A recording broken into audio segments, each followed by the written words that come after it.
Hi hello Swathi Ganga Kannada YouTube ಚಾನಲ್ಗೆ ಎಲ್ಲರಿಗೂ ಸ್ವಾಗತ ಸುಸ್ವಾಗತ. ಇವತ್ತಿನ ವಿಡಿಯೋದಲ್ಲಿ ವರಾಹಿ ಅಮ್ಮನವರ ಒಂದು ಮಂತ್ರವನ್ನು ತಿಳಿಸಿಕೊಡ್ತಾ ಇದ್ದೀನಿ. ಇದನ್ನು ಯಾವ ಒಂದು ಸಮಸ್ಯೆಗೋಸ್ಕರ ಹೇಳಬೇಕು ಅನ್ನೋದಾದರೆ ಈ ಒಂದು ಮಂತ್ರವನ್ನು ನೀವು ಗುಪ್ತವಾಗಿ ಹೇಳ್ಕೊಳ್ಬೇಕಾಗುತ್ತೆ.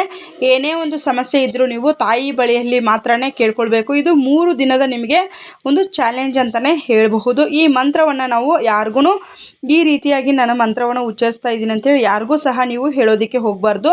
ಈ ಮಂತ್ರವನ್ನು ನೀವು ಗುಪ್ತವಾಗಿಯೇ ಒಂದು ಹೇಳ್ಕೊಳ್ಬೇಕಾಗತ್ತೆ. ನಿಮಗೆ ಏನೇ ಒಂದು ಸಂಕಷ್ಟ ಇದ್ರೂ ಕೂಡ ಈ ಒಂದು 3 ದಿನದ ನಿಮ್ಮ ಒಂದು ಯಾರಿಗೂ ಕೂಡ ಈ ರೀತಿಯಾಗಿ ನಾನು ಹರಕೆ ಮಾಡ್ಕೊಂಡಿದ್ದೀನಿ ಹಾಗಾಗಿ ಯಾರಿಗೂ ಇದನ್ನು ತಿಳಿಸಬಾರ್ದು. ನೀವು ಗುಪ್ತವಾಗಿ ಈ ಮಂತ್ರವನ್ನು ಹೇಳ್ಕೊಂಡು 3 ದಿನದ ಒಳಗಾಗಿ ನಿಮ್ದು ಏನೇ ಒಂದು ಕೋರಿಕೆ ಇದ್ದರೂ ಕೂಡ ತಾಯಿ ಅದನ್ನು ಈಡೇರಿಸ್ತಾಳೆ ಅಂತಲೇ ಹೇಳಬಹುದು. ಅದು ಏನು ಕೆಲಸಕ್ಕೋಸ್ಕರ ಅಂದರೆ ನಿಮಗೆ ಗುಪ್ತವಾಗಿ ಕೆಲವೊಂದು ಸಮಸ್ಯೆಗಳನ್ನು ಯಾರ ಮುಂದೆನೂ ಹೇಳ್ಕೊಳ್ಳೋದಕ್ಕೆ ಸಾಧ್ಯ ಆಗೋದಿಲ್ಲ. ಎಲ್ಲ ಸಮಸ್ಯೆನೂ ನಾವು ಎಲ್ಲರ ಮುಂದೆನೂ ಹೇಳ್ಕೊಳ್ತೀವಿ ಅಂತ ಹೇಳೋದಕ್ಕಾಗೋದಿಲ್ಲ. ಆದರೆ ಎಲ್ಲ ಸಮಸ್ಯೆನೂ ನಾವು ಯಾರ ಮುಂದೆನೂ ಹೇಳ್ಕೊಂಡ್ರೂ ಕೂಡ ಇವಾಗ ಏನೇ ಒಂದು ಅವ್ರು ಏನು ಅಂದ್ಕೊಳ್ತಾರೋ ಇವ್ರು ಏನು ಅಂದ್ಕೊಳ್ತಾರೋ ಅಂಥೇಳಿ ತುಂಬ ಜನ ಹೆದರ್ತಾ ಇರ್ತೀರಿ. ಒಂದಷ್ಟು ಸಮಸ್ಯೆಗಳನ್ನು ಗುಪ್ತವಾಗಿಯೇ ಇಡಬೇಕಾಗಿರುವಂಥ ಸಂದರ್ಭಗಳು ಕೂಡ ಬಂದಿರ್ತವೆ. ಆ ಒಂದು ಸಂದರ್ಭವನ್ನು ನಾವು ಈ ಒಂದು ಮಂತ್ರದ ಮೂಲಕವಾಗಿ ನಾವು ಬಗೆಹರಿಸ್ಕೊಳ್ಬಹುದು. ಅದರಿಂದ ನೀವು ಕಷ್ಟದಿಂದ ಪಾರಾಗಬಹುದು ಅನ್ನೋದನ್ನು ತಿಳಿಸ್ಕೊಡ್ತೀನಿ.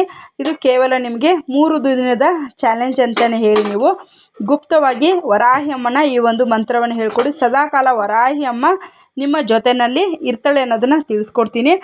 ಇನ್ನೊಂದೇನಪ್ಪ ಅಂದರೆ ತಾಯಿಯನ್ನು ನಾವು ಮನಸಾರೆ ಒಂದು ಯಾವುದೇ ಒಂದು ಮನಸ್ಸಿನಲ್ಲಿ ಯಾವುದೇ ಒಂದು ಗೊಂದಲಗಳನ್ನು ಯೋಚನೆಗಳನ್ನು ಇಲ್ದಿರ ಅಮ್ಮ ವರಾಹಿ ಅಮ್ಮ ನಮ್ಮ ಕಷ್ಟಕ್ಕೆ ನೀನು ಹೋಗೋಡು, ನಮ್ಮದು ಈ ರೀತಿಯಾಗಿ ಬೆಟ್ಟದ ರೀತಿಯಲ್ಲಿ ಕಷ್ಟ ಅನ್ನುವಂಥದ್ದು ಬಂದು ಕೂತ್ಕೊಂಡಿದೆ, ಅದನ್ನು ನೀನು ಮಂಚಿನ ರೀತಿಯಲ್ಲಿ ಕರಗಿಸಿ ನಮ್ಮ ಒಂದು ಕಷ್ಟಕ್ಕೆ ನೀನು ಸಹಕಾರ ಮಾಡಮ್ಮ ಅಂಥೇಳಿ ನೀವು ವರಾಹಿ ಅಮ್ಮನ್ನ ಕೇಳಿಕೊಂಡ್ರೆ ಸಾಕು. ಆ ತಾಯಿ ಧಾವಿಸಿ ಬಂದು ನಿಮ್ಮ ಒಂದು ಕಷ್ಟವನ್ನು ನೀರಿನಂತೆ ಪರಿಹಾರವನ್ನು ಮಾಡ್ತಾಳೆ ಅಂತ ಅನ್ನೋದನ್ನು ನಾನು ಹೇಳ್ತೀನಿ.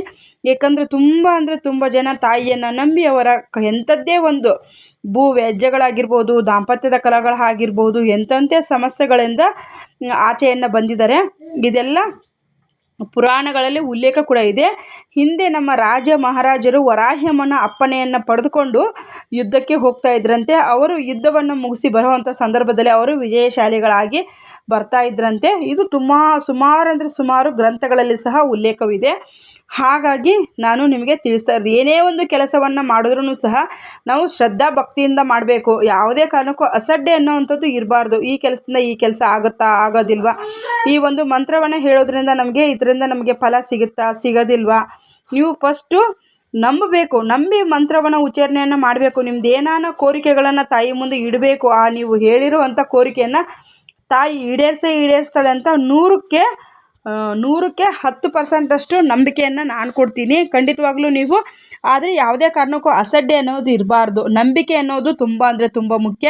ನಂಬಿಕೆಯನ್ನು ಇಡಬೇಕು. ಅಪನಂಬಿಕೆ ಯಾವುದೇ ಕಾರಣಕ್ಕೂ ಒಂದು ಸಾಸಿವೆ ಕಾಳಷ್ಟು ಕೂಡ ನಾವು ಎಲ್ಲೂ ಕೂಡ ಅಪನಂಬಿಕೆಯನ್ನು ತೋರಿಸ್ಬಾರ್ದು. ಆ ರೀತಿ ನಾವು ಅಪನಂಬಿಕೆಯನ್ನು ತೋರಿಸಿದಾಗ ಅದು ನಮಗೆ ಕೆಲಸ ಅನ್ನೋವಂಥದ್ದು ಸಕ್ಸಸ್ ಆಗೋದಿಲ್ಲ. ಹಾಗಾಗಿ ತಿಳಿಸ್ತಾ ಇದ್ದೀನಿ. ಖಂಡಿತವಾಗ್ಲೂ ನೀವು ಶ್ರದ್ಧಾಭಕ್ತಿಯಿಂದ ತಾಯಿಯನ್ನು ಕೇಳ್ಕೊಳ್ಳಿ. ತಾಯಿ ಇನ್ನೇನು ಗುಪ್ತ ನವರಾತ್ರಿ ಕೂಡ ಬರ್ತಾ ಇದೆ ಆಷಾಢ ಮಾಸದಲ್ಲಿ. ಅದು ಯಾವ ದಿನದಿಂದ ಪ್ರಾರಂಭ, ಎಷ್ಟು ದಿನಗಳ ಕಾಲ ನೀವು ಪೂಜೆಯನ್ನು ಮಾಡಬೇಕು ಅನ್ನೋದನ್ನು ನೆಕ್ಸ್ಟ್ ವಿಡಿಯೋದಲ್ಲಿ ನಾನು ತಿಳಿಸ್ಕೊಡ್ತೀನಿ. ವರಾಹಿ ಅಮ್ಮನ ಫೋಟೋ ಇರಲೇಬೇಕಾ ಆ ಒಂದು ವ್ರತ ಮಾಡೋದಕ್ಕೆ ಇಲ್ವಾ ಅನ್ನೋದನ್ನು ತಿಳಿಸ್ಕೊಡ್ತೀನಿ. ಈ ಒಂದು ವ್ರತವನ್ನು ಮಾಡೋದ್ರಿಂದ ನಮ್ಗೆ ಏನೇನೆಲ್ಲ ಅಂದರೆ ದಾಂಪತ್ಯದ ಸಮಸ್ಯೆ, ವ್ಯಾಜ್ಯಗಳು, ಮನೆಯಲ್ಲಿ ಹಣದ ಸಮಸ್ಯೆ, ಮಕ್ಕಳ ಸಮಸ್ಯೆ, ಒಂದು ಸಮಸ್ಯೆಯ ಸರಮಾಲೆಯಿಂದನೇ ನಾವು ಹೊರಗಡೆ ಬರಬಹುದು ಅನ್ನೋದನ್ನು ತಿಳಿಸ್ಕೊಡ್ತೀನಿ. ಆ ಒಂದು ಪೂಜೆಯನ್ನು ಯಾವ ರೀತಿಯಾಗಿ ಮಾಡಬೇಕು, ಯಾವ ಒಂದು ಕ್ರಮಬದ್ಧವಾಗಿ ಮಾಡಬೇಕು ಅನ್ನೋದನ್ನು ಸಹ ನಾನು ನಿಮಗೆ ತಿಳಿಸ್ಕೊಡ್ತೀನಿ. ಅದನ್ನು ನೆಕ್ಸ್ಟ್ ವಿಡಿಯೋದಲ್ಲಿ ನಾನು ತಿಳಿಸ್ಕೊಡ್ತೀನಿ.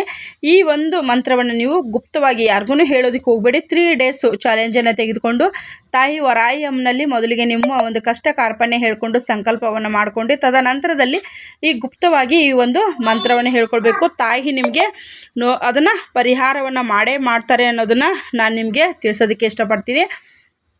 ಬನ್ನಿ, ಇವಾಗ ಸ್ಕ್ರೀನ್ ಮೇಲೆ ಮಂತ್ರ ಈ ರೀತಿಯಾಗಿ ಬರ್ತಾ ಇದೆ.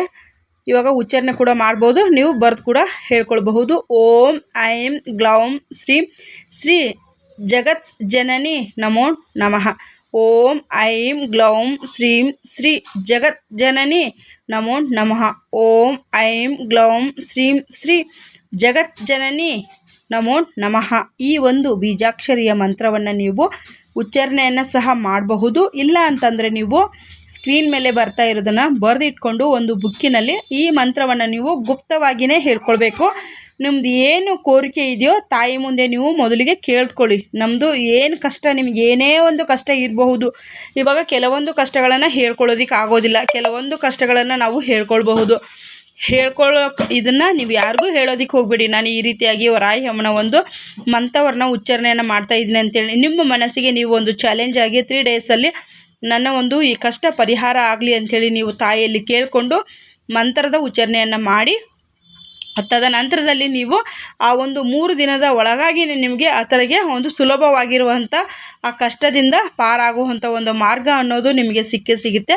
ಅದು ಖಚಿತವಾಗಿ ನಿಮಗೆ ಪರಿಹಾರ ಅನ್ನೋದು ಸಿಗುತ್ತೆ ಅನ್ನೋವಂಥದ್ದು ನನ್ನ ನಂಬಿಕೆ. ಮತ್ತು ನಿಮಗೆ ಈ ವಿಡಿಯೋದ ಬಗ್ಗೆ ಏನಾನ ಡೌಟ್ಸ್ಗಳಿದ್ರೆ, ಏನಾನ ಕಮೆಂಟ್ಸ್ಗಳಿದ್ರೆ ಖಂಡಿತವಾಗ್ಲೂ ನೀವು ಕಮೆಂಟಲ್ಲಿ ಬರೆದು ತಿಳಿಸಬಹುದು. ಮತ್ತು ನೀವು ನಿಮ್ಮ ಫ್ರೆಂಡ್ ಆ್ಯಂಡ್ ಫ್ಯಾಮಿಲಿಗೂ ಕೂಡ ಶೇರ್ ಮಾಡಿ. ಯಾರು ಯಾವ ಥರ ಕಷ್ಟಗಳಿದೆಯೋ ಅಂತ ನಮಗೆ ಗೊತ್ತಾಗಿರೋದಿಲ್ಲಲ್ವ, ಅವರು ಕೂಡ ಈ ಒಂದು ಸಣ್ಣ ಪುಟ್ಟ ಮಂತ್ರಗಳನ್ನು ಹೇಳಿಕೊಂಡು ಅವರ ಒಂದು ಜೀವನದಲ್ಲಿ ಹೊಸ ಹುಮ್ಮಸ್ಸನ್ನು ಪಡ್ಕೊಳ್ಳಿ ಅನ್ನೋದನ್ನು ತಿಳಿಸ್ಕೊಡ್ತೀನಿ. ವಿಡಿಯೋ ಇಷ್ಟ ಆದರೆ ಲೈಕ್ ಮಾಡಿ, ಶೇರ್ ಮಾಡಿ, ಸಬ್ಸ್ಕ್ರೈಬ್ ಮಾಡಿಕೊಂಡು ನೀವು ನಮ್ಮ ಚಾನಲ್ನು ಕೂಡ ಸಪೋರ್ಟ್ ಮಾಡಬಹುದು. ಮತ್ತು ನಿಮ್ಮ ಫ್ರೆಂಡ್ ಆ್ಯಂಡ್ ಫ್ಯಾಮಿಲಿ ಕೂಡ ಶೇರ್ ಮಾಡಿ. ನಮ್ಮ ಚಾನಲ್ಗೆ ನೀವು ಏನಾನ ಥ್ಯಾಂಕ್ ಯು ಹೇಳಬೇಕು ಅನ್ನೋದು ಏನಾನ ನಿಮಗೆ ಇಚ್ಛೆ ಇದ್ದರೆ ಇಲ್ಲಿ ಇದ್ರ ಮೇಲೇ ನಿಮಗೆ ವಿಡಿಯೋದಲ್ಲಿ ನಿಮಗೆ ಒಂದು ಹಾರ್ಟ್ ಸಿಂಬಲ್ ಅನ್ನೋವಂಥದ್ದು ಕಾಣಿಸುತ್ತೆ, ಅದರ ಮೇಲೆ ಪ್ರೆಸ್ ಮಾಡಿದ್ರೆ ಇದು ನಿಮಗೆ ಟ್ಯಾಂಕ್ಸನ್ನು ಅರ್ನಿಂಗ್ ರೂಪದಲ್ಲಿ, ಈ ದುಡ್ಡಿನ ರೂಪದಲ್ಲಿ ಕೂಡ ನೀವು ಟ್ಯಾಂಕ್ಸನ್ನು ತಿಳಿಸಬಹುದು. ಅದರಿಂದ ನಾನು ಯಾರಿಗಾನ ಇವಾಗ ಸಣ್ಣ ಪುಟ್ಟ